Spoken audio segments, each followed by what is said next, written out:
let's move on to the next one. So DPP will allow some developers to okay their own projects. And I love this one. To me, this is the pilot project because it says builders will not have to wait for DPP to review a project. Instead, the department will issue a permit based on an architect or an engineer's self-certification that their plans are satisfactory.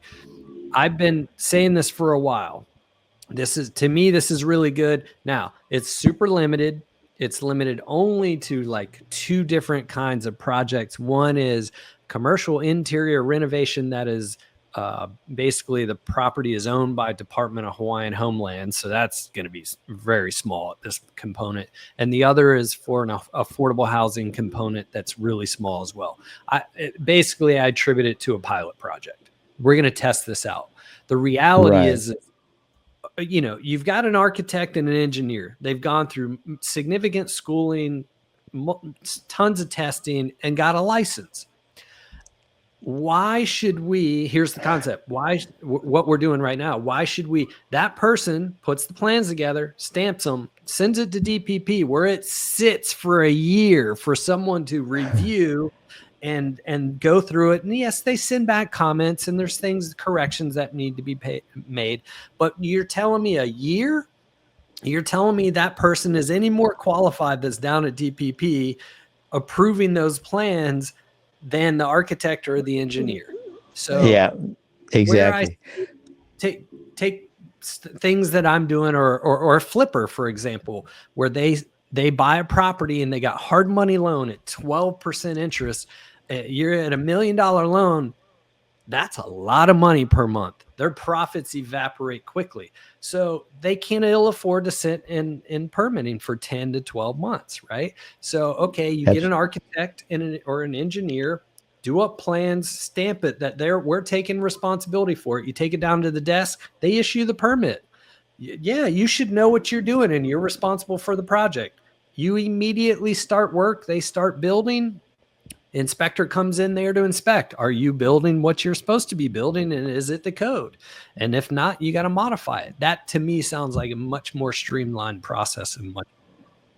No, I agree. And one of the articles, that you had sent me prior to our program today was about that. And, I don't remember the woman's name that's in charge of the project, but she claimed, obviously, and this is an issue everywhere, staffing being one of their issues. But still, again, as a pilot project and as a direction to go, even if it's to a limited number of certain developments, hey, it's a start. And for the layman, Scott, I just real quick, the DPP. Department of Planning and Permitting. Yeah. Okay. And so again, for the layman, for those that don't understand all those intricate things, that it's an amazing amount of time, and for a developer who might just throw up their hands and say, I'd rather go someplace where I can build a project and get my permit, approved in a reasonable amount of time, understanding that it does need to be checked. It's definitely been a problem for years in this state. So I've done real estate syndications. Syndications meaning I take investor money and I go and do a development project. I built ground up construction, condominium CPRs. I've created condos and associations. They're basically single family homes that you condominiumize and sell off. I've done multiple of those. I won't do them now because my fear is when I take the investor money, I am stuck at the mercy of Department of Planning and Permitting in a permitting abyss of I have no idea how long the permit until I get the permits.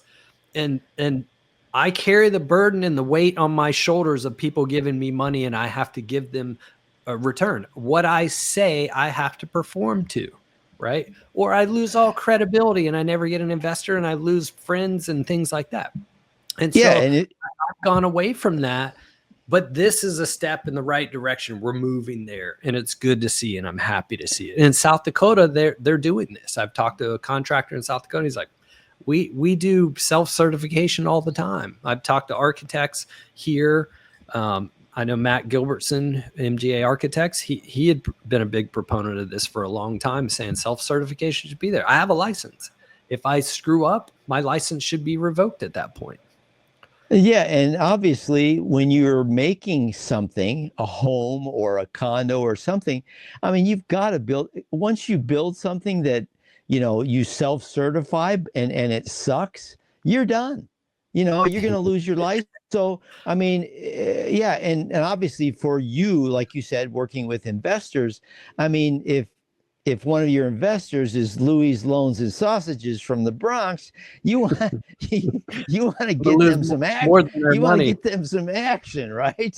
I mean, sorry, I mean, it's a joke, but the point is that those investors are, they put their money up and they want some action, and they should get it, and the state should. Again, there's a lot of talk about the problem, and there are some things happening, but yeah, let's face it, it has to speed up. Yeah. This is a great sign. I love seeing this. I think it's a step in the right direction. It appears to be a pilot project. Let's see if they can move it along into a bigger, wider scale component, especially renovations. Renovation, you're doing a renovation permit, right?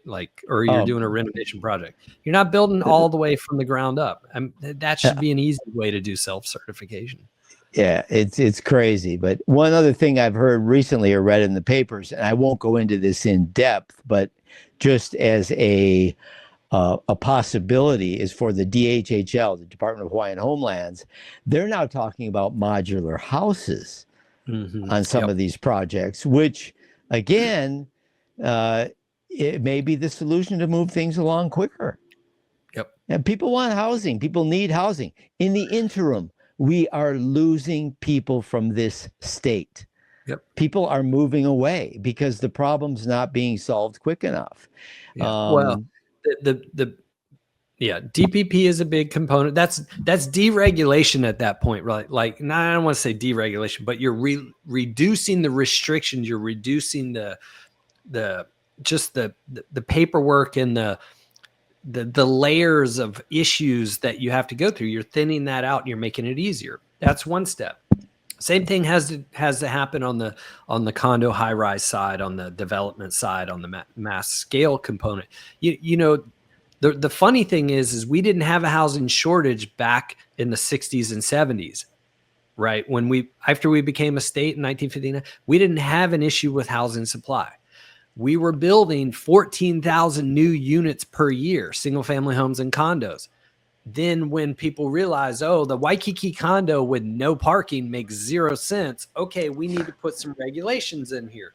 And they swung the pendulum the opposite direction to the point where we're adding 4,000 new units a year. And we're not even, that's where over 30 years, this housing shortage has come from, is too many regulations. Thin them out. We either got to add the supply in some kind of capacity, or you have to decrease the demand. Those are the only two ways you're really going to, help that solution out.